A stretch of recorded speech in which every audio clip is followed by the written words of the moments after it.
Salve, salve, seja bem-vindo a esse nosso podcast aqui da Escola de Davi. Eu me chamo Yuri Oberlander, sou coordenador pedagógico aqui da Escola de Davi e hoje a gente está com a presença muito especial aqui do nosso amigo, de um professor também aqui da Escola de Davi, nosso amigo Patrick Walsh, que vai estar falando conosco aqui, contando um pouco da sua trajetória de estudos, da sua ligação com esses estudos da religiosidade e também trazendo conteúdos, trazendo uma conversa mais despojada e trazendo para vocês informações a respeito desse material tão interessante que é o material dos dois caminhos, que em breve será aí um curso, um conjunto de aulas que você vai poder receber dentro da plataforma da Escola de Davi.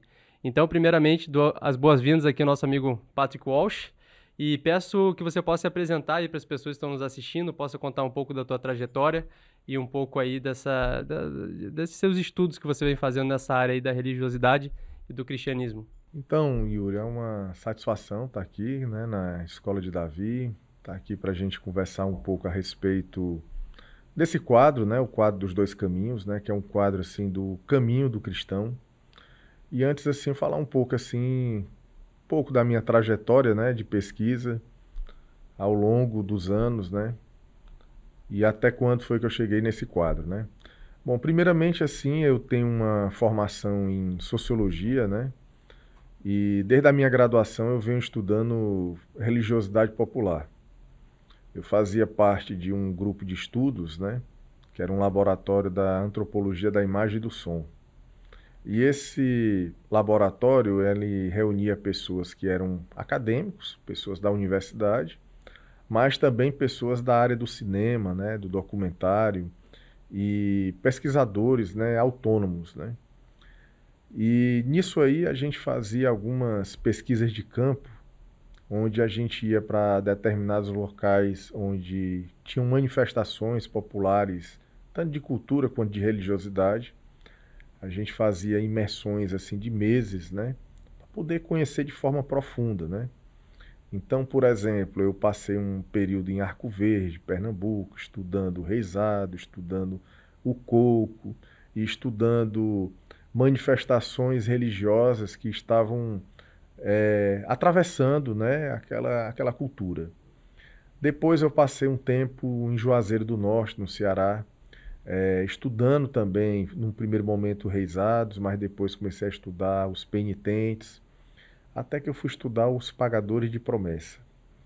Então, assim, eram pesquisas onde, primeiramente, eu ia a campo, entrevistava pessoas, observava os rituais, como é que aquelas pessoas iam fazendo os rituais, observava também o que é que por dentro dos cânones, né, das instituições, das religiões, né, e seus aspectos mais institucionais, o que era, vamos dizer assim, permitido, o que era aceito, né, e aquilo que vinha, vamos dizer assim, da espontaneidade, né, da religiosidade popular.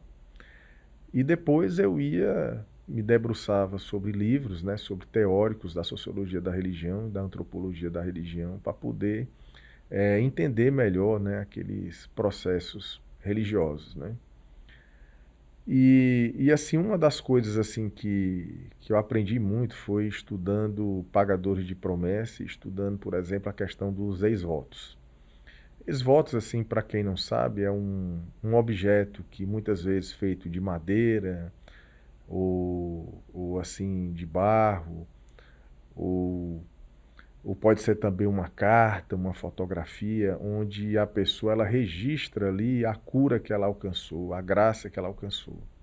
Então eu estudava assim como é que era esse processo de contrato que uma pessoa fazia com Deus. O momento em que ele tinha uma necessidade, o momento em que ele no seu íntimo fazia uma oração, né, uma conexão com o poder superior, pedindo aquela graça, né? E ele recebendo a graça dentro desse contrato espiritual, ele dizendo assim o que é que ele ia fazer para retribuir. Então eu comecei a fazer estudos, eu fui, por exemplo, eu fui para a Bahia, aí eu vim de Bom Jesus da Lapa, por exemplo, foi um estudo de campo que eu fiz, né? Vim de Pau de Arara, como se eu fosse um romeiro, né? Fazendo aquela travessia com eles para entender assim, por exemplo, o que é que representava passar dias numa estrada, né, em busca de um compromisso, né, feito com Deus, feito com Jesus, feito com Maria. Muitas vezes, no caso lá do Romeiro de Juazeiro, feito com o Padre Cícero. E dentro disso eu ia descobrindo, vamos dizer assim, como é que funcionava a rede de solidariedade, né? Por exemplo, uma coisa que me chamou a atenção, muitas vezes uma pessoa entrava num pau de arara daquele e ele não tinha literalmente um centavo no bolso. Ele não tinha o que comer. Mas ali dentro do pau de arara tinha uma pessoa que, por exemplo, levava uma quantidade a mais de pães e ali ele distribuía, né? Ali, né, fazendo mesmo assim um ato que a gente lembra muito assim de Jesus, né? Jesus pegando o pão e distribuindo, né, entre os apóstolos, né? Ensinando para a gente assim a importância assim da gente dar para poder receber, né? Então eu via isso aí, pessoas que o pau de arara estacionava em lugares, por exemplo, em postos de gasolina e as pessoas armavam estrados, às vezes, debaixo do caminhão ou colocavam um papelão e ali eles dormiam, né? Isso tudo do movimento de fé, né? E o tempo todo orando, né? Aquelas pessoas, né? Então eu fazia essa imersão para eu poder entrar no universo daquele pagador de promessa para entender assim por dentro qual era o sentimento que movia aquelas pessoas, né? E ia também para hospedarias de romeiros, né?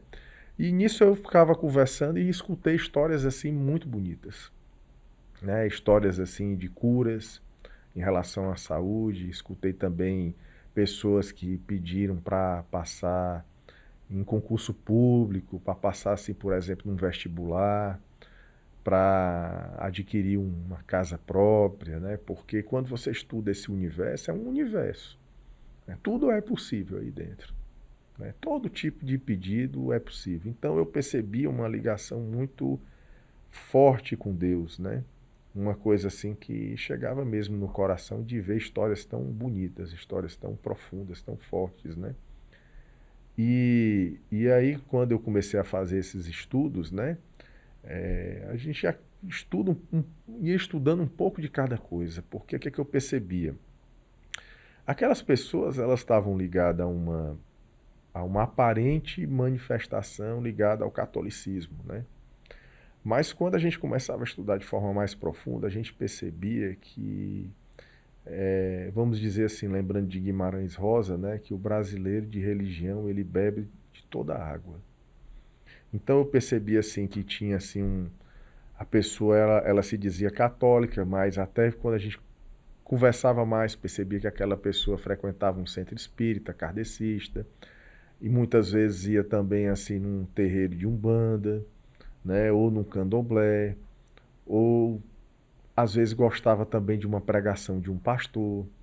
Então eu percebia que essa questão dessa religiosidade era uma coisa muito ampla, né, que não estava formatada, né, não estava engessada, né, uma coisa assim muito aberta, né. E aí eu percebia muitas vezes que naquele contexto ali, que muitas pessoas, vamos dizer assim, construíam o seu caminho para chegar no sagrado, né? E nesse caminho do sagrado eu percebia muitas vezes também que estava o profano. Porque o que eu percebia? Eu percebia que o romeiro ali, ele ia, ele fazia o compromisso dele, muitas vezes ele chegava, por exemplo, em Juazeiro, aí ele tinha um compromisso dele de subir o horto a pé, ou às vezes de joelho, é uma subida muito íngreme, né? E que a pessoa literalmente até machuca os seus joelhos, né? Para subir. E lá ele fazia um ritual, fazia uma doação de aqueles que tinham uma condição material, né? Uma doação em dinheiro, uma doação em alimentos. E depois daquilo ali ele ia curtir a festa da Romaria, né? Ele ia aproveitar a festa da Romaria, então tinha também essa questão, vamos dizer assim, mais profana, mundana, né? E tudo isso me trazia muitas reflexões, né? Então, quando foi em um determinado momento da minha vida, né? Eu cheguei numa religião, né? E quando eu cheguei naquela religião, que eu comecei, vamos dizer assim, a trilhar o meu caminho, né? O meu caminho mais espiritual, não um caminho de sociólogo, né?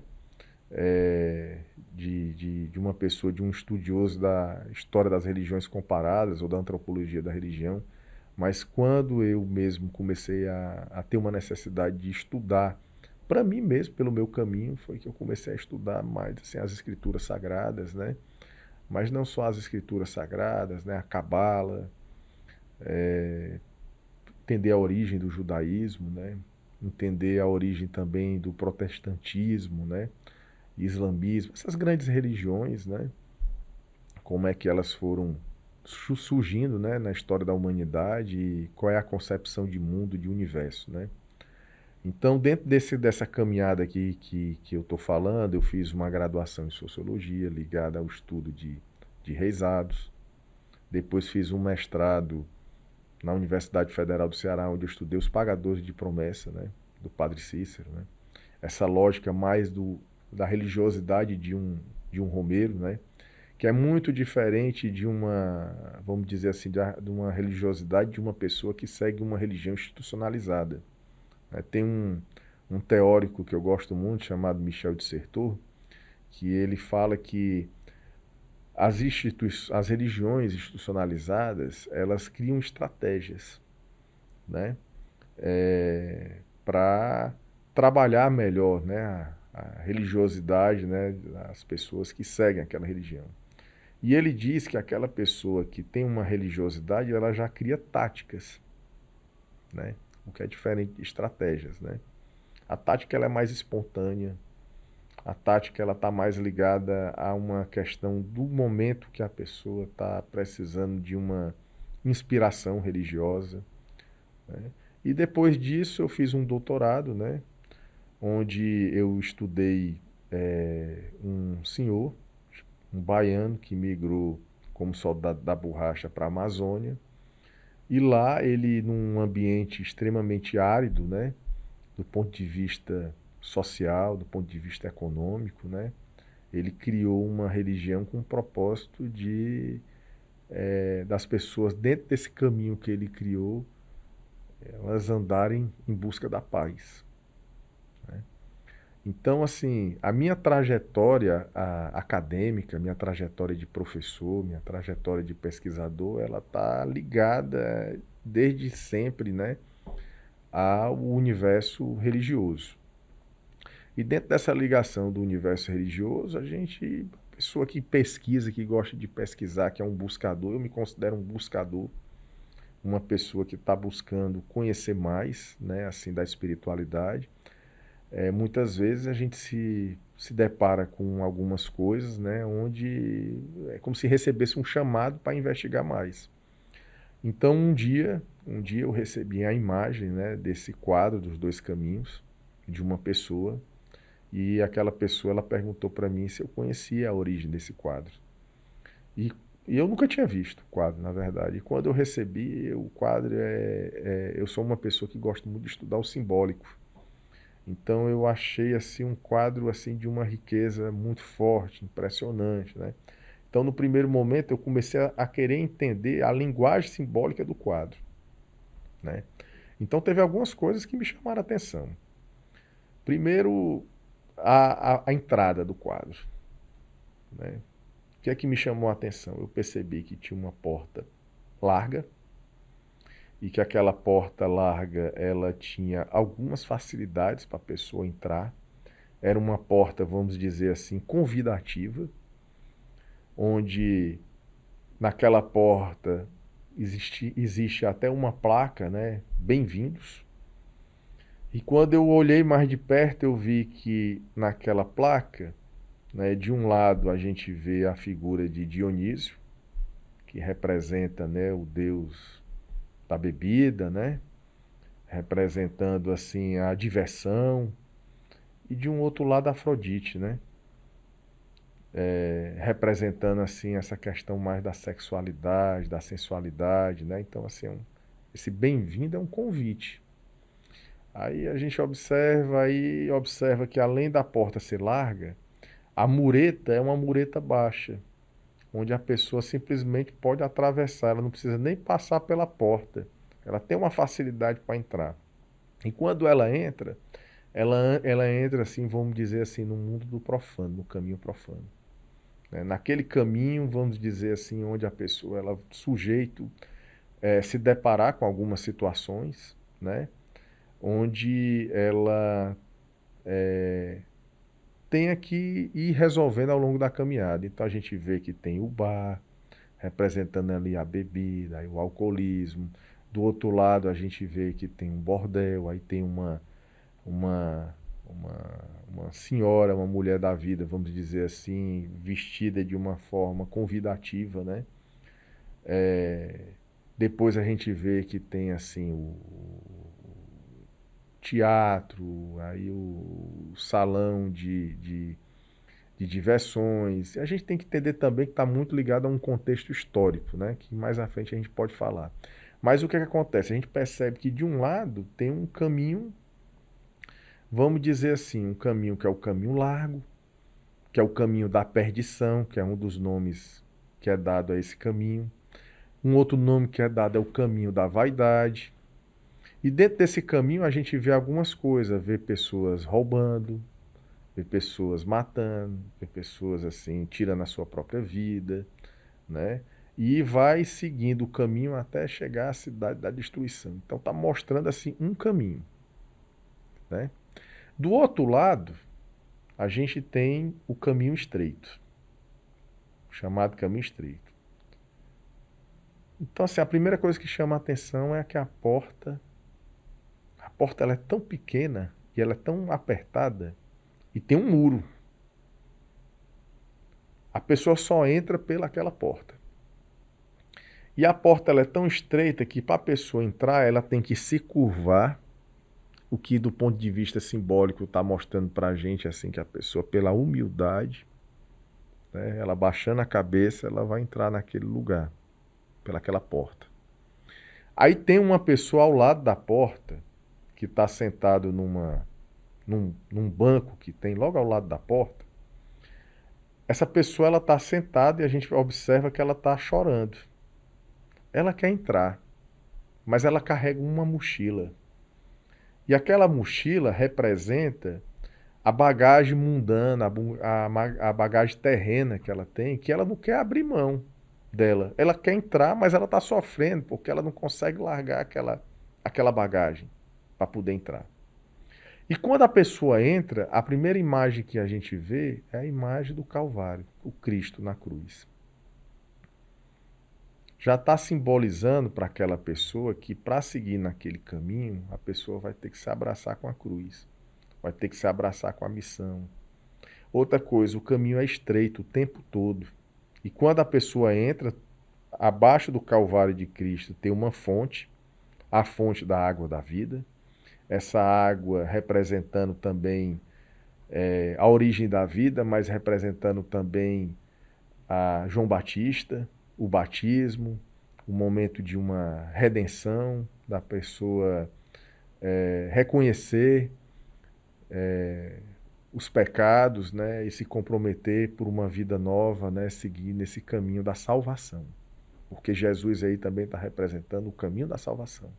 Então a gente observa que a pessoa entra e tem que subir uma escada. E aí tem uma senhora segurando na mão de uma criança, né, subindo uma escada, a escada estreita, uma escada íngreme, mostrando para a gente que a gente tem que subir no caminho da espiritualidade um degrau de cada vez. E aí o que é que a gente vê? Se no outro caminho a gente se depara logo com o bar na entrada, com o bordel, né?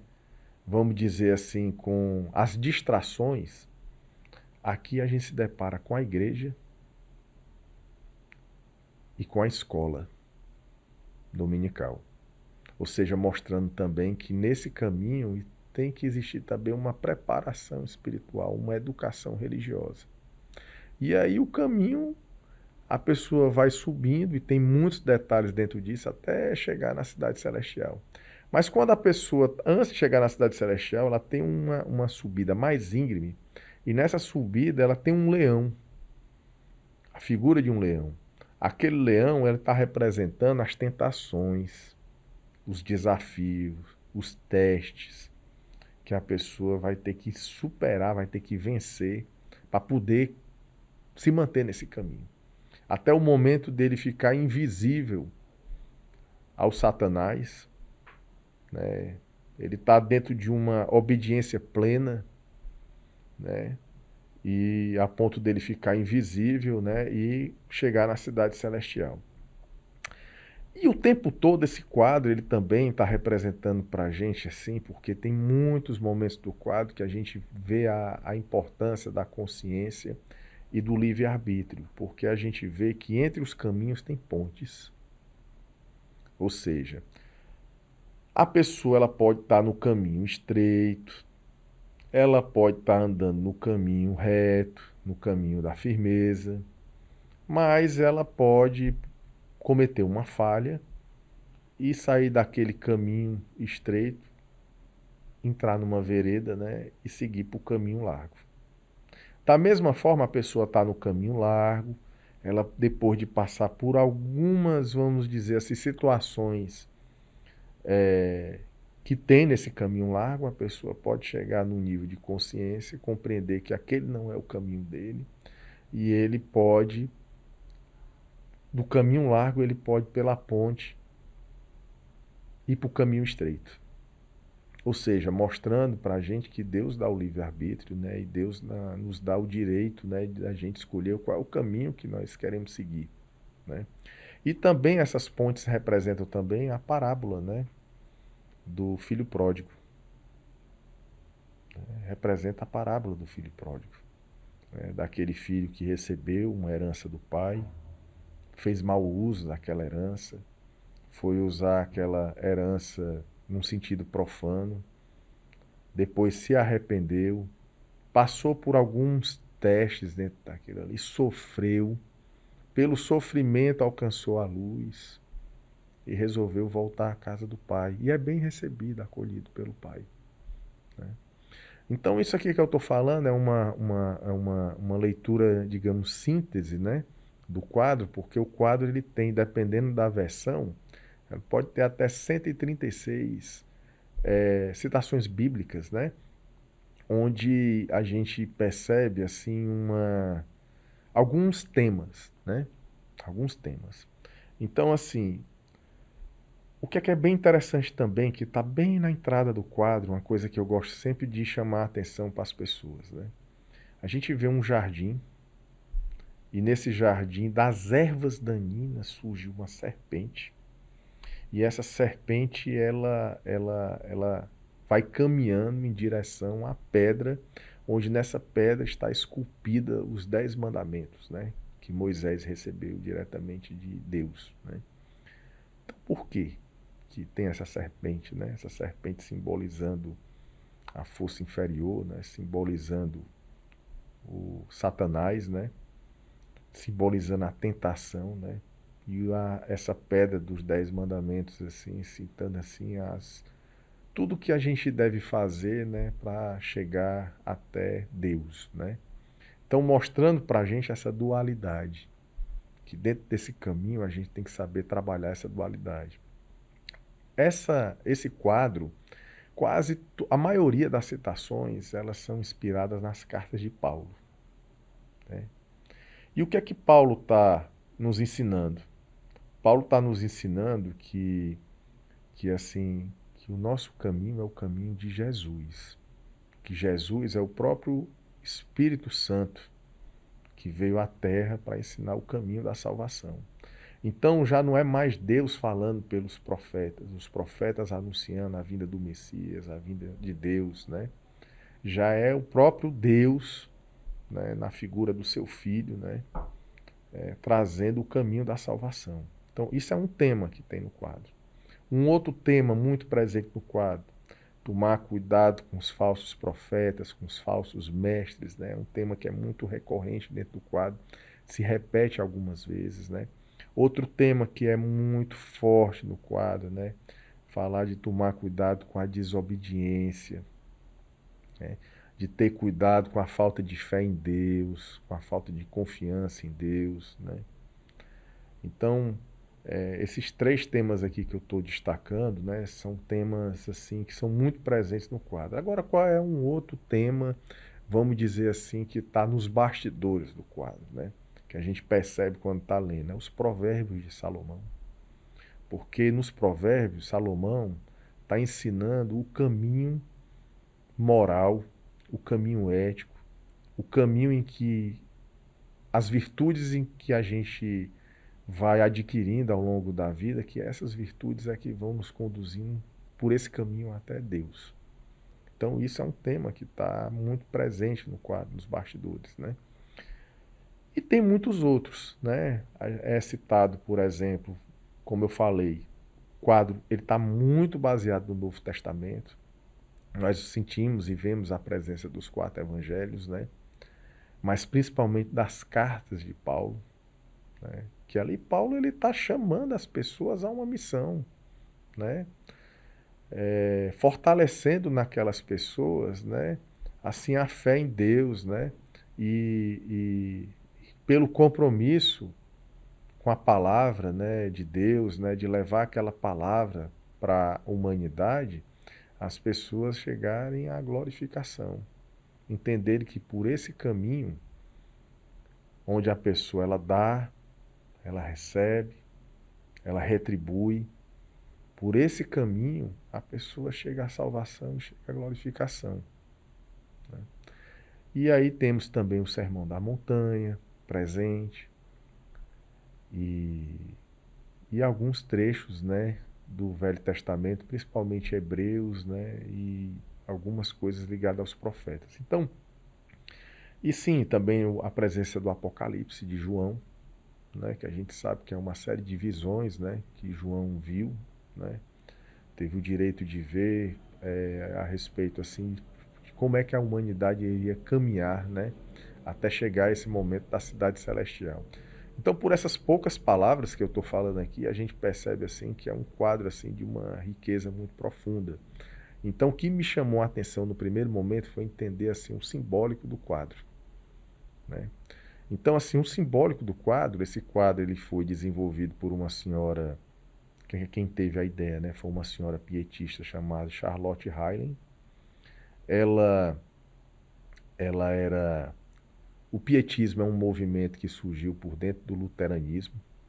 Só que assim, vamos dizer, se o luteranismo era muito racional, ortodoxo, né, muito baseado nas leis, o pietismo já é um movimento mais assim do mágico, do misterioso, né, da experiência individual de uma pessoa consagrada com poder superior. E por essa experiência do indivíduo com Deus, a pessoa chegar pelo encanto a entender o poder de Deus na vida dela. E os pietistas, eles tinham uma coisa muito interessante, porque eles não eram pregadores. Eles eram pregadores e praticantes. Ou seja, eles praticavam aquilo que eles pregavam.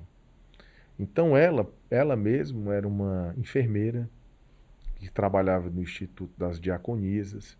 Aquelas enfermeiras, elas tinham um trabalho com crianças órfãos, com pessoas assim que viviam em situações de pobreza, de caridade, né, que necessitavam da caridade. E elas faziam isso, né? Os pietistas, eles tinham esse trabalho de beneficência, né, de auxiliar o próximo, né? Então essa senhora, Charlotte Hylen, que ela era uma praticante disso, ela leu um livro que era um livro muito assim comum na época, né? E ainda hoje muito comum, segundo muitas pessoas falam, é o segundo livro mais lido no mundo depois da Bíblia, que é O Peregrino, do escritor inglês chamado John Bunyan, né? Então nesse livro, O Peregrino, ela se inspirou para essa imagem, a imagem do quadro, né? Porque no Peregrino conta a história de Cristão. O livro todo, assim, os personagens são alegorias, né? É o sábio segundo o mundo dá voltas, a tristeza, a alegria, a sabedoria. Então, todos os personagens, inclusive o personagem principal, que o nome dele é Cristão, são, vamos dizer assim, conceitos da espiritualidade onde representa o caminho por um lado o caminho largo e por outro lado o caminho estreito, né? E aí vamos dizer assim, a jornada de cristão, né, até ele chegar na cidade celestial. Então ela se inspirou nesse livro para produzir o campo imagético do quadro. Mas as passagens do quadro, então ela encomendou esse quadro a um artista. A primeira versão desse quadro foi feita em preto e branco. Depois o quadro foi colorido, né? Então o quadro ele primeiro foi produzido na Alemanha, em Frankfurt, Stuttgart, aliás, em Stuttgart. E daí foi para a Holanda, onde calvinistas foram aperfeiçoando o quadro, foram colocando também algumas passagens. Depois foi para a Inglaterra, né? Na Inglaterra esse quadro ele recebeu alguns aperfeiçoamentos também, né? E depois pelas missões protestantes, pelos presbiterianos, né? Foram sendo, vamos dizer assim, espalhados, né, pelo mundo, né? E chegou aqui na América Latina, né, pelos presbiterianos. E o que é que eles faziam? Eles usavam esse quadro para pregar. Então eles iam para regiões onde, vamos dizer assim, ainda não tinha... A gente sabe que no Brasil, né, a presença massiva era da Igreja Católica, né? E quando esse quadro ali no final do século XIX, início do século XX, ele começa a chegar no Brasil, nessas missões, eles vão para regiões assim onde as pessoas viviam mais isoladas, né? Então eles adentraram os sertões, adentraram regiões assim rurais, de várias regiões do Brasil, foram para a floresta amazônica, onde estava começando um processo de colonização, né, na Amazônia, né? E eles usavam o quadro para fazer essas pregações, porque o quadro ele tem esse trabalho pedagógico, didático pedagógico, né? E conforme eu venho falando, né, o quadro ele tem todo esse universo, né, das Sagradas Escrituras presente nele. Muito interessante, bem interessante mesmo.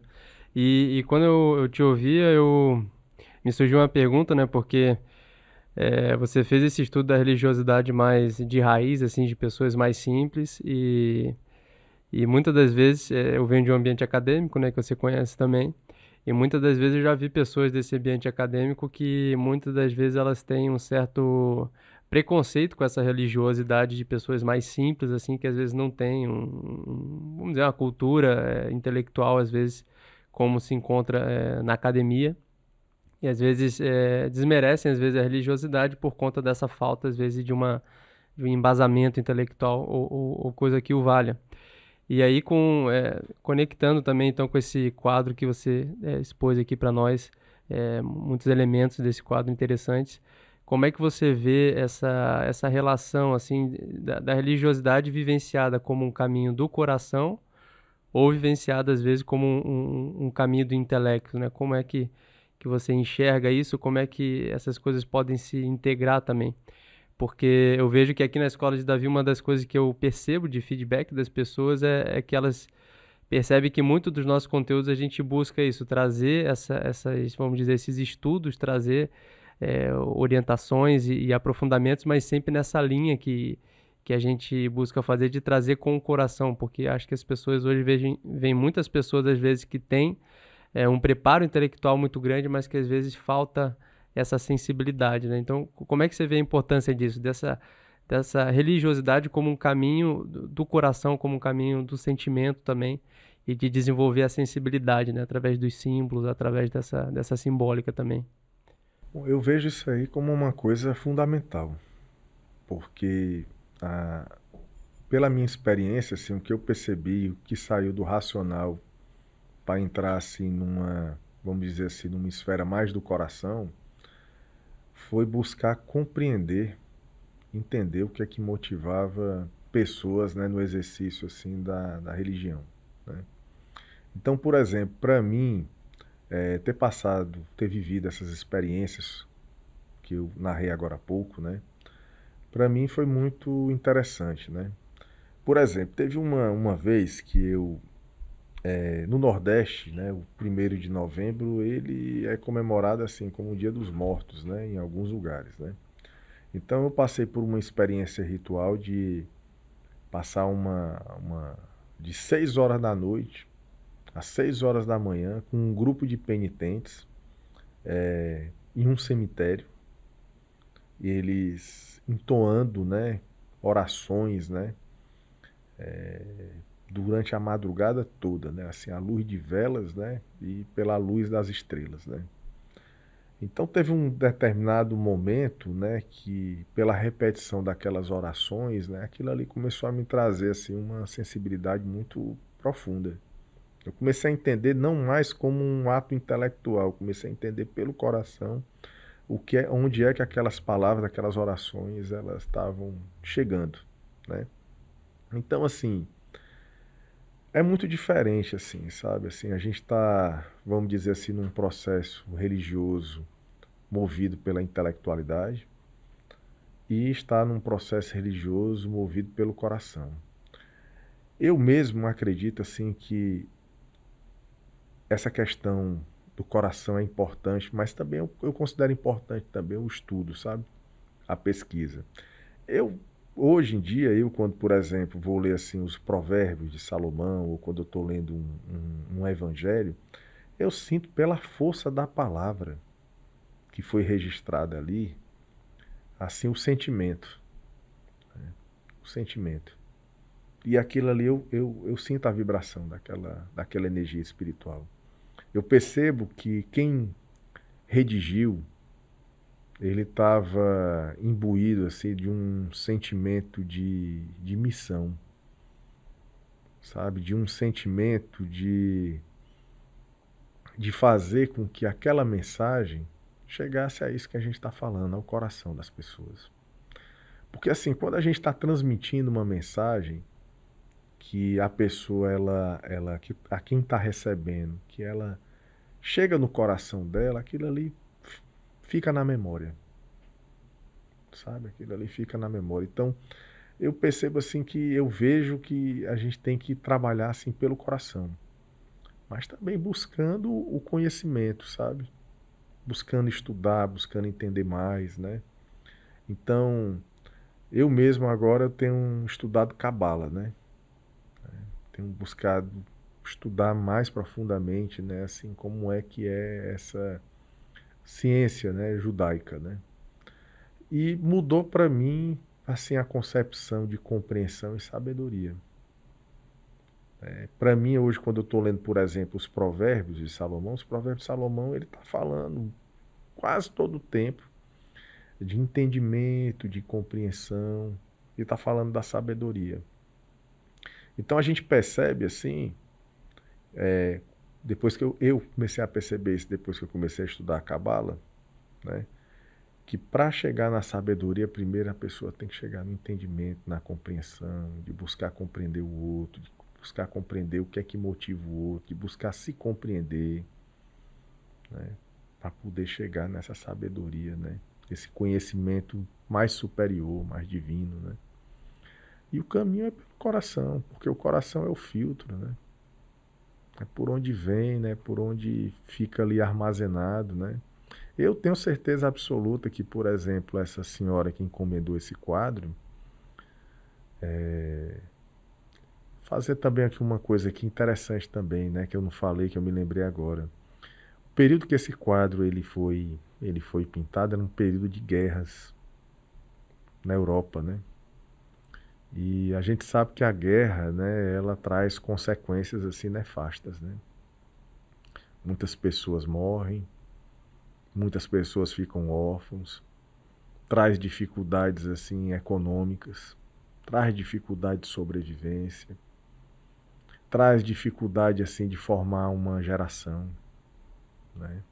Aquilo ali traz consequências psicológicas, ou seja, uma atmosfera muito desafiadora, né, para quem está vivendo, aquilo ali.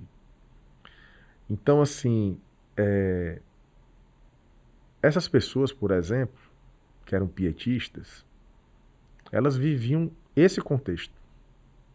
né?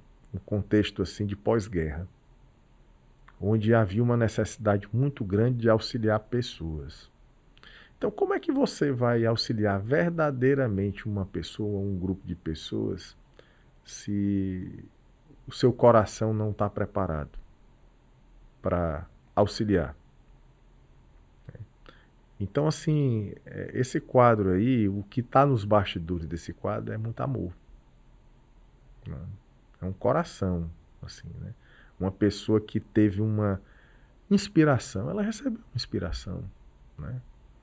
Uma inspiração de encomendar um quadro, uma inspiração de compreender que aquele quadro iria auxiliar um grupo, uma quantidade de pessoas a compreender, a entender o que é o caminho da salvação, né?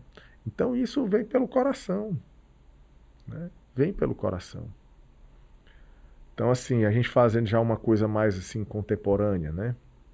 A gente pensar o que é que moveu numa Segunda Guerra Mundial, por exemplo, que tipo de coisa moveu, que tipo de sentimento, né, moveu pessoas assim criarem uma ideologia ligada a uma questão de raça, né, e em nome daquilo ali exterminar, eliminar milhões de pessoas, né, sob uma desculpa que eram pessoas assim inferiores, né? Entendeu? Então aquilo ali com certeza não é uma coisa do coração que moveu, né? Não é uma coisa ligada a Deus, né? Então assim, eu vejo que isso é uma coisa muito importante, por quê? Porque o que está no nosso coração não tem uma ligação só com o que a gente é enquanto indivíduo, não. Tem uma ligação com o que a gente é enquanto sociedade, enquanto cultura, enquanto em que caminho, aonde a gente quer chegar.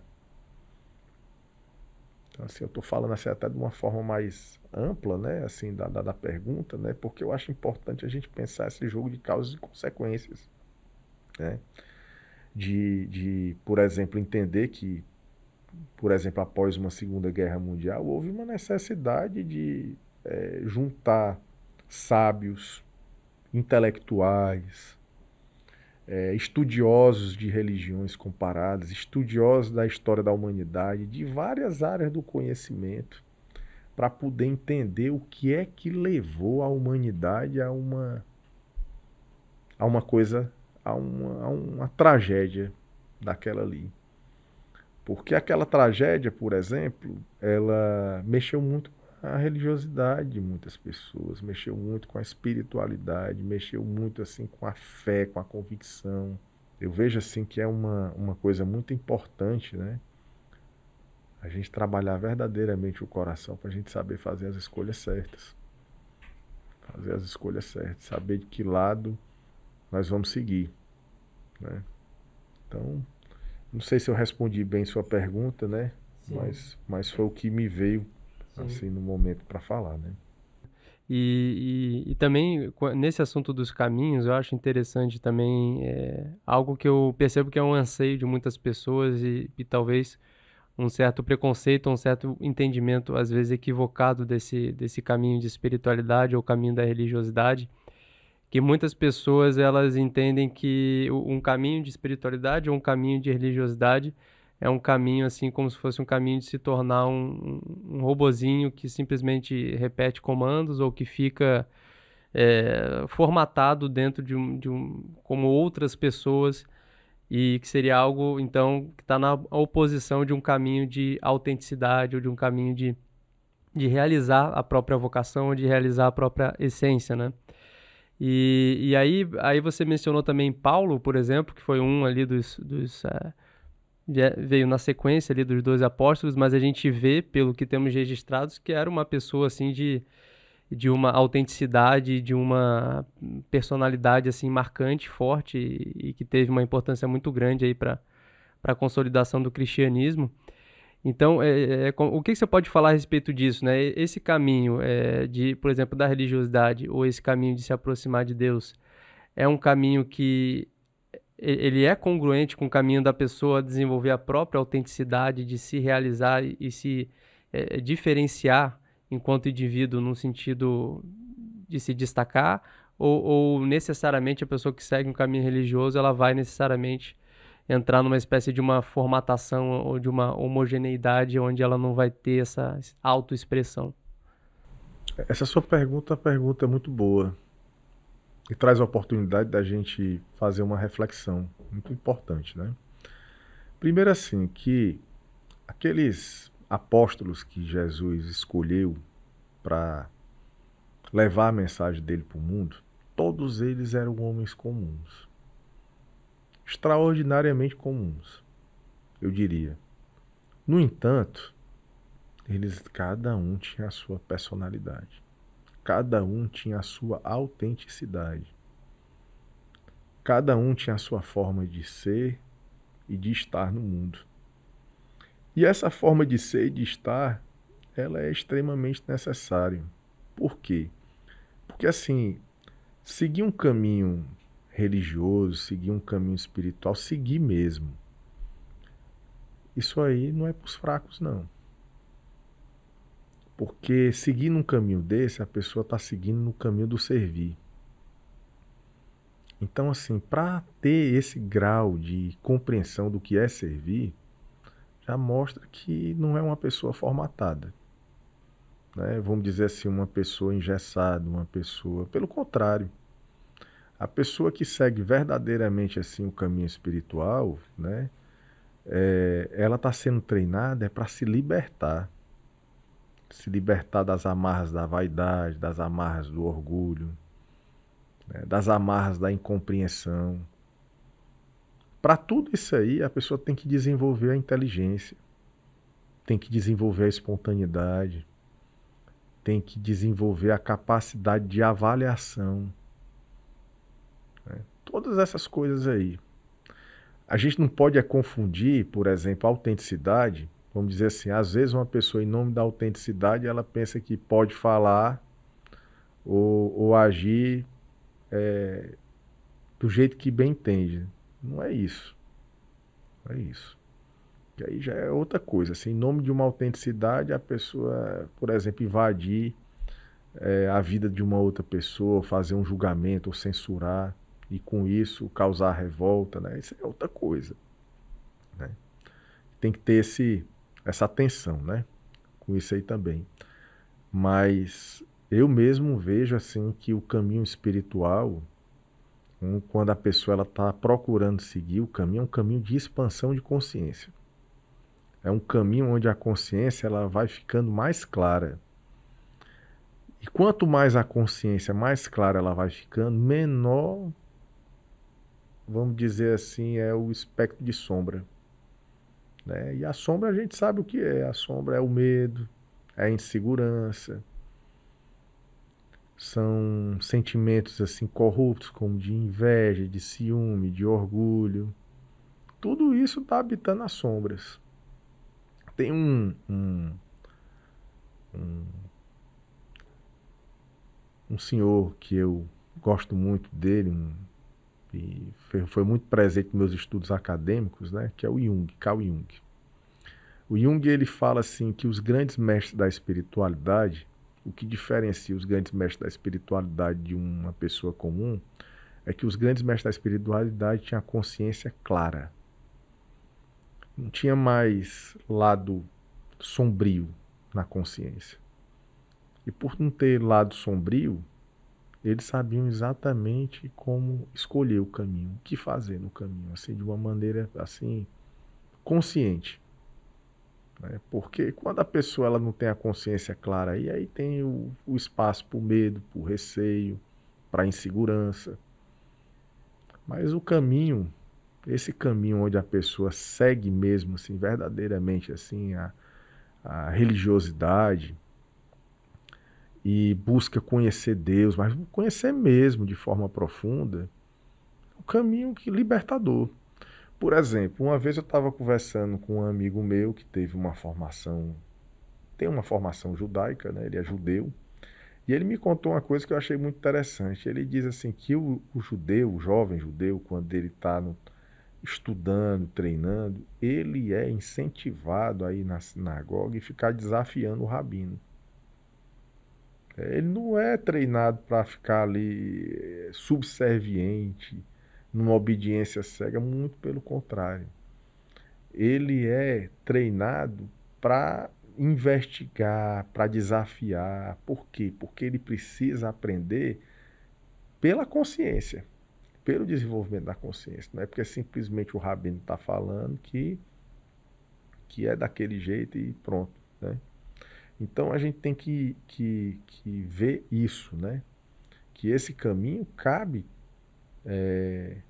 o pensamento diferente, né? Cabe a autenticidade, né? Cabe a liderança, a autoridade, o pioneirismo, mas tudo dentro assim de um respeito, de uma consideração. Muito interessante. E algo também que ao início aqui do quadro, como você narrou pra gente, né, tem o caminho mais largo, de mais fácil acesso, e tem o caminho de Deus ali, que é um caminho estreito, né, a pessoa tem de se abaixar e de se concentrar. E quando você explicava isso, eu me lembrei de um texto que eu li há um tempo atrás, inclusive é um texto de um físico que hoje desenvolve estudos de física chamado Wolfgang Schmidt, e é um artigo que ele escreveu que eu achei muito interessante, onde ele fala, e isso antes de chegar essa internet de banda larga mais acessível para muitas pessoas, ele falando que ainda no século XX, ali, com o advento da televisão, da comunicação de massa, ele falando que, na visão dele, o demônio, que é o termo que ele usa dentro da linguagem dele, mais desafiante que viria assim, para as novas gerações de cristãos seria o demônio da distração, é como ele se refere.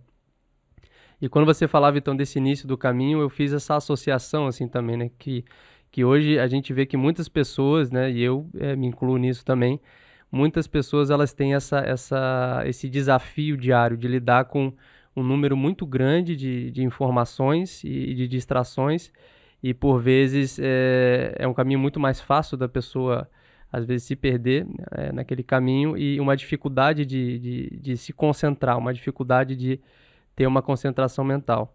Então, qual que é a importância que você vê? Você vê que tem uma ligação nesses dois caminhos entre, por um lado, a dispersão mental e, por outro, essa concentração mental, e havendo essa relação, qual é a importância que você vê dessa concentração mental para a espiritualidade? Como é que a pessoa pode buscar mais disso também? Então, isso aí também é uma outra pergunta muito interessante, porque dá uma abertura para a gente falar de uma virtude que eu considero muito importante no mundo contemporâneo, que é a virtude da ordem, né? Por exemplo, isso aí, vamos dizer, esse acesso, né, ilimitado a informações, isso aí é uma falsa autenticidade. A gente está falando de autenticidade, né? Isso aí é uma produção de uma falsa autenticidade. Por quê? Porque está criando indivíduos, vamos dizer assim, muitas vezes ligado a um conhecimento superficial, um conhecimento que não tem uma profundidade, numa produção assim de ilusão, de engano, né? E a gente está vendo as consequências disso no sentido psíquico, né? A gente vê aí uma pandemia de deprimidos, né? Entendeu? De pessoas assim que não, com dificuldade de se encontrar no mundo, né? E também dentro disso você está falando da pergunta da concentração mental, com uma dispersão assim né, assim da mente, né? A gente sabe assim que a mente ela é uma coisa que a gente tem que ter uma atenção com ela, porque a mente ela pode mentir para a gente o tempo inteiro, se a gente não tiver uma atenção. A mente é uma coisa, a consciência é outra. Então o que eu percebo é o seguinte, o caminho onde a pessoa ela pode desenvolver a virtude da ordem e a virtude da concentração mental é um caminho onde ela pode alcançar uma maior profundidade, né, num conhecimento que leva a esse conhecimento superior. Por que que o caminho... Olha, o caminho da espiritualidade não é para os fracos, não. Tem aquele filme, né, onde os fracos não têm vez, né? O caminho da espiritualidade verdadeira é um caminho que não é para os fracos, porque é um caminho onde, vamos dizer assim, a pessoa vai ter que renunciar a muitas coisas assim mundanas, né? Muitas coisas assim, tá ligada a uma artificialidade, né? Mas também estou falando isso, mas também a pessoa não precisa virar assim vamos dizer assim, uma pessoa sisuda, né? Vamos dizer assim, demasiadamente séria, né, com a vida, né? Não é uma coisa, outra coisa, outra coisa, né? Mas a concentração mental, ela é fundamental. E por que que as coisas são feitas dessa forma, né? A quem interessa essa dispersão mental, né? A quem interessa essa falta de foco, né? A quem interessa vamos dizer assim, essa falta de consciência mesmo, né? Então a concentração mental, porque já está dizendo, né, a palavra, né? Está levando a pessoa para o centro, né? A ação dela para o centro dela, para ela pegar o que está passando pela mente, pelo pensamento, né? Trazer para o centro, para o equilíbrio. Então, assim, a gente percebe que uma pessoa que desenvolve a concentração mental, geralmente é uma pessoa que tem mais equilíbrio, né? Tem mais harmonia na forma de falar, na forma de se portar, e já a pessoa já tem uma condição de ser uma pessoa que faz pontes com as outras, porque já tem mais equilíbrio. Uma pessoa que tem uma capacidade de diplomacia, né, de poder realmente auxiliar outras pessoas, né? E a gente está precisando muito no mundo disso.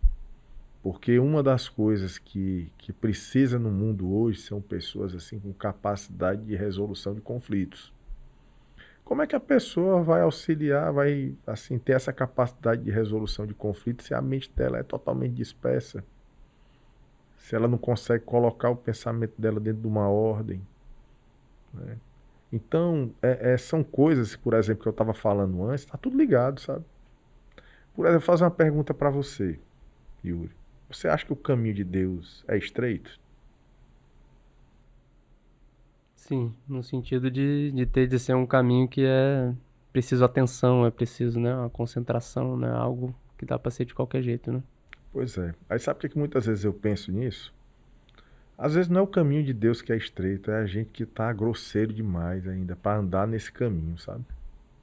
Então o que é que acontece? A gente precisa se lapidar, né? Precisa se lapidar. Aí como é que se lapida? Essas coisas, né? Entendendo o que é que são as virtudes, entendendo o que não é virtude, né? Entendendo a importância da concentração mental. Nesse sentido que eu estou falando, do equilíbrio, da harmonia, da pessoa ser um agente da paz, né? Porque, por exemplo, a gente estava falando agora há pouco dos apóstolos, né? Poxa vida, deu as pessoas assim de uma firmeza, né? De uma convicção, né? De saber assim, consciente, entendeu? Do perigo que estava passando, entendeu? Todos eles assim passaram, quase todos, né? Passaram por situações assim de martírio, né? Mas estavam dentro de uma consciência, receberam aquilo ali dentro da missão, receberam com amor. Como é que recebe isso com amor? Né? Teve que desenvolver uma concentração mental para ter firmeza no pensamento, para saber o que estava fazendo, o caminho que tinha escolhido. É muito interessante, por exemplo, quando Jesus se reporta a Pedro. Então, quando ele quer chamar o pecador, está chamando Simão. Mas quando ele está chamando pelo aquilo que ele deveria se tornar, ele chama por Pedro.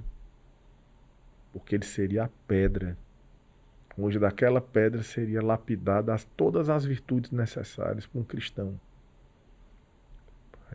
Aí tem algumas, né? Prudência, perseverança, paciência, né? Para poder chegar nesse caminho aí da paz, né? Então, é fundamental isso aí, o desenvolvimento da concentração mental.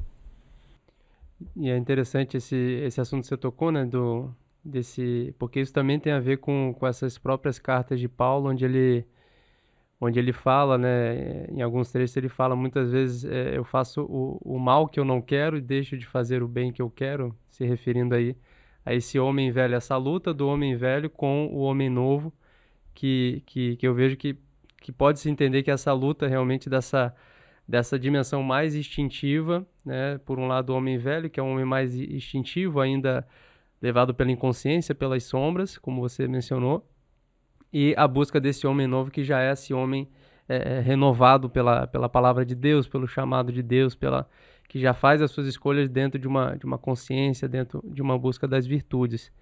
E como você mencionou, né, ao início ali da pintura, a gente vê ali naquele caminho largo uma imagem de Afrodite e uma imagem de Baco, né, ou Dioniso, que são essas referências à cultura grega, e é interessante porque eu estudo há algum tempo a cultura grega, e a gente vê que existia, em contraposição a esses deuses daquela cultura, existia o deus Apolo, né, que era o deus sem polos, o deus da unidade, o deus até representado muitas vezes como o deus do sol, né, que trazia esse contraponto da consciência. E aí a minha pergunta é assim, porque eu vejo que uma grande dificuldade também, principalmente, talvez de algumas gerações para cá, isso aí tem todo o contexto das facilidades que a gente tem hoje de conforto, enfim, de uma série de coisas, e muitas pessoas eu vejo que ainda ficam presas numa visão de vida hedonista, numa visão de vida assim de que apegada a esses prazeres, né, que a gente vê que são os prazeres da carne, que são ali representados na figura de Dionísio, de Afrodite, esses prazeres da carne. E como é que você vê essa importância de algum modo, superar essa visão de vida hedonista, né? Como que a pessoa pode fazer, de alguma maneira, para superar isso, para entender que existem valores superiores ao valor do bem-estar imediato, ou o valor do prazer físico, como essa luta que a pessoa pode empreender com esse homem velho para começar a construir esse homem novo, né? Então, eu vejo que isso tudo passa por um processo também educacional, né? Cultural, né? Às vezes a pessoa, vamos dizer assim, o que ele teve de oportunidade, né? Na caminhada dele foi de conhecer esse tipo de visão de mundo, né?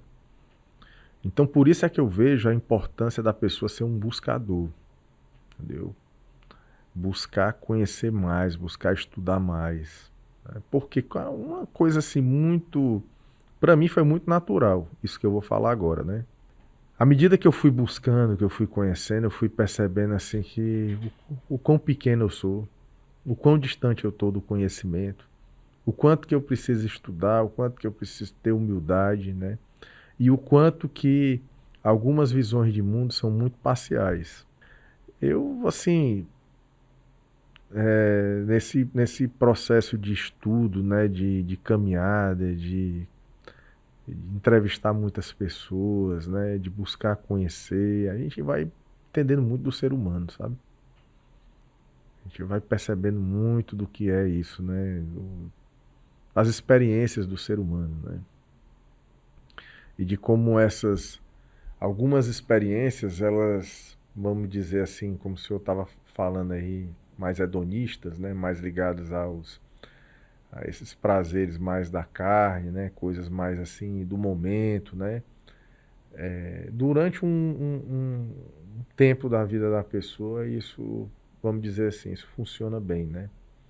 Mas chega um momento que a pessoa ela começa a perceber que aquilo ali ela não traz assim completude, né? Não traz assim preenchimento, né? Começa a ter vamos dizer assim, surgir assim buracos na alma, né? E aí a pessoa começa a buscar, né? Por que que ela está se sentindo daquela forma, né? Aí começa a perceber que está faltando alguma coisa. Muitas vezes essa coisa ela é preenchida pela espiritualidade. Espiritualidade verdadeira, né? Não estou falando dessa espiritualidade, vamos dizer assim, dogmática, não. Entendeu? Eu estou falando daquela espiritualidade que toca o coração da pessoa, que a pessoa ela percebe, né? Que ela tem que transformar a vida dela. Não é por uma imposição, né? É porque ela percebe que está faltando alguma coisa, sente, né? Eu vou dizer uma coisa assim, senhor, né? Eu, quando eu cheguei no caminho religioso que hoje eu sigo, eu era uma pessoa, apesar de estudar todas essas coisas, eu sentia que estava faltando alguma coisa na minha vida, né? E aí eu fui percebendo assim que todos esses temas que a gente falou aqui, por exemplo, da ordem, da concentração mental, de sentir com o coração, né? Assim, a fé, a espiritualidade, né? Eu percebi que eu não tinha isso, né? E eu percebi assim o quanto que eu precisava desenvolver e continuo precisando desenvolver isso aí. Porque tem coisas assim que são simples, né? Que são da simplicidade, né?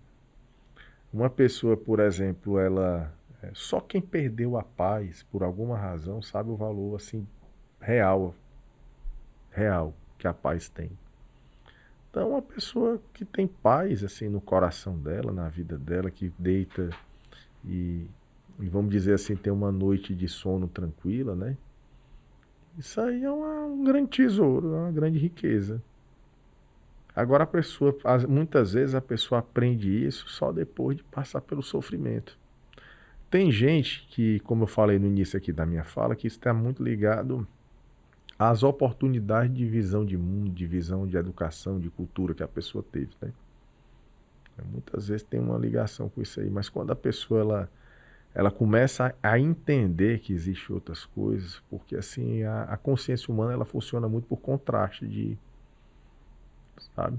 A pessoa ela precisa de ter vamos dizer assim, um parâmetro para poder enxergar melhor algumas coisas. Então, assim, a gente vive num mundo assim hoje, né? Por exemplo, um tempo atrás eu fiz agora uns anos atrás fiz uma viagem para a Europa, né? E a gente vê que assim a Europa ela é muito secularizada, né? Por que que ela é secularizada? A gente tem que entender que tem uma história dentro daquilo ali, onde faltou assim exemplos, né? Onde faltou assim uma prática de quem estava pregando, né? Onde pela ausência disso levou a um processo de desencantamento, né? Não só de pessoas, né? De civilizações. Aí o que é que a gente percebe, né? Percebe assim que são, vamos dizer assim, culturas, né? Claro que não é todo mundo que está dentro dessas culturas que estão enquadradas dentro disso que eu estou falando, né? Mas são culturas onde existe uma facilidade maior, vamos dizer assim, para essa questão do hedonismo, né? E por outro lado, uma dificuldade, né, de entender o que é um caminho espiritual e de que, inclusive, de julgar as regiões do mundo que são mais espiritualizadas como aquelas pessoas sendo atrasadas, né? Pessoas assim que têm, vamos dizer assim, pouca ciência, né? Pouca racionalidade, pouca inteligência. Ou seja, é uma visão muito imperialista, né? Colonizadora do pensamento, né? Então, assim, por quê, né? Por que que aconteceu isso, né? Tem que entender também, buscar entender isso, né? Por isso que eu vejo assim que é muito importante a gente, por exemplo, a gente estava falando aqui dos gregos, né? Você falando dos gregos, você pega a história da mitologia grega, a história do exemplo. Os gregos eles criaram toda uma educação pautada no exemplo dos mitos, né? Fazendo daquilo ali uma função pedagógica naquela sociedade, né? Então, assim, aí é que a gente vê assim a importância do que eu falei lá no início, né? Quando a gente começou a conversar, né? Entendeu? A pessoa que pensou e idealizou esse quadro, ela fazia parte de uma corrente religiosa, onde nessa corrente religiosa a importância maior era na prática. Não bastava a pessoa ser um pregador, ter o domínio intelectual daquilo que estava pregando. Ela precisava praticar aquilo ali para poder receber com o coração, entender com o coração o que é a caridade, o que é a fraternidade, o que é a bondade, o que é o amor. Isso tudo aí vem pela prática, né? Vem pelo exemplo.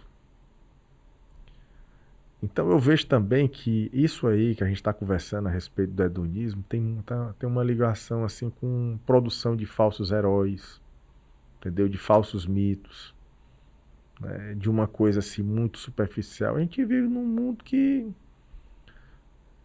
tem assim as celebridades de assim pessoas que surgem e desaparecem, entendeu? Como assim um estralar de dedos, né? Meus heróis morreram de overdose, né?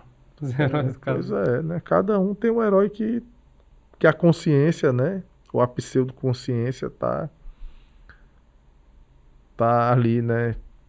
Vamos dizer assim, né? Aceitando, né? Entendeu? Então, assim, por isso que eu estou dizendo, é uma coisa importante da gente examinar, né? Né? O Ariano Suassuna, né? Que é um escritor paraibano, né? Já desencarnou, já morreu, né? Mas ele falava uma coisa muito interessante, né? Ele viu uma matéria num jornal dizendo que o Michael Jackson era o maior artista de todos os tempos, né? Ele não aceitava aquilo ali de maneira nenhuma. Ele ficava pensando assim, e Leonardo da Vinci, onde é que está? Michelangelo, onde é que está diante disso? Dante. Aí pode uma pessoa dizer assim, ah, mas isso é uma visão elitista. É não, meu irmão. Não é uma visão elitista, não. O que a gente está falando aqui, quando o Ariano Suassuna, por exemplo, fala isso, ele está falando assim, é de conhecimento verdadeiro. De conhecimento assim mais profundo, de um conhecimento que está imortalizado. Entendeu? Daqui a 1 milhão de anos, entendeu? O que Leonardo da Vinci trouxe naquela época vai ser infinito, é imortal, porque é universal. Faz parte de um conhecimento universal. Entendeu? Assim, as reflexões de Dante, né? Ou, por exemplo, que Mozart, Beethoven produziu, né? E outras pessoas em outros campos, né, que trouxeram assim conhecimentos que, por que eu digo conhecimento universal? São conhecimentos que auxiliaram a humanidade a se desenvolver.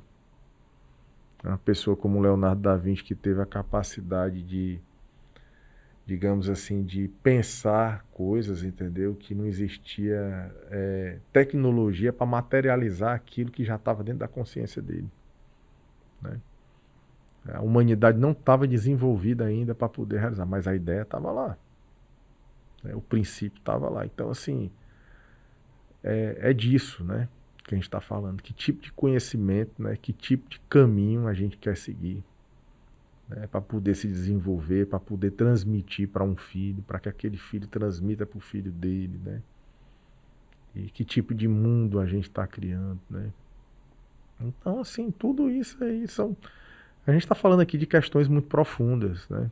Questões, assim, que não tem, assim, uma resposta, né? Assim, só uma resposta, né? Existem várias formas de pensar isso aí. Mas eu mesmo estou buscando pensar isso aí por um caminho onde eu possa ver, assim, uma prosperidade espiritual. E prosperidade espiritual também traz uma prosperidade material. Os judeus são provas disso, né? Eles são a prova disso, eu diria. É um grupo pequeno de pessoas, mas que preservaram e fizeram valer assim os princípios que eles aprenderam, de zelar por isso, né? E do conhecimento oculto que eles têm, de fazer bom uso desse conhecimento oculto, assim, para quem não é judeu. Para eles é aparente. Eles estão sabendo o que é aquele conhecimento, para que é que serve, como é que serve, né? E fazem um bom uso disso, né? Estou dando um exemplo, né? Mas existem outros exemplos. Qual é a civilização que não cresceu assim, né? Fundamentada assim num valor verdadeiro? Se a gente pegar todas as grandes civilizações, elas estavam nos bastidores dela e também na aparência, né? Estava pautado, né, por valores verdadeiros, profundos, né? Não é coisa assim que passa, né? Superficial. Então, Patrick, agradeço muito essa conversa que você está dispondo aí do seu tempo para nós aqui da Escola de Davi, né? Eu acredito muito nesse poder dos diálogos. A gente vê que dos princípios da cultura ocidental, a busca de conhecimento, ela sempre teve no diálogo, esse lugar especial para se buscar esse conhecimento, né? Nesse contato de duas, mais pessoas buscando um conhecimento superior. E eu vejo que esse podcast reproduz bem esse tipo de cenário. E certamente quem está nos assistindo também, a gente está tendo essa possibilidade da pessoa participar desse diálogo, que é um dos grandes objetivos aqui da Escola de Davi, é abrir esse espaço de diálogo, de trocas, para que a gente possa buscar esse conhecimento superior, que é esse conhecimento dessa tradição do cristianismo, essa tradição de Jesus. Então agradeço muito a tua presença, tudo que você pôde compartilhar conosco dessa vez. E se quiser falar umas palavras finais aí para a gente concluir então esse nosso encontro de hoje. Então, Yuri, eu que agradeço essa oportunidade da gente ter essa conversa, né? Uma conversa que foi iniciada por uma reflexão a respeito desse quadro dos dois caminhos, né? Mas pela própria riqueza do quadro, né? A gente, vamos dizer assim, né? A gente andou por um caminho, né? Para entender vários aspectos da espiritualidade, né? E eu espero que o público, né, da Escola de Davi, né, que eles gostem desse podcast e que a gente possa ter outros momentos, né, de trazer reflexões como essa de hoje. Então, minha gratidão.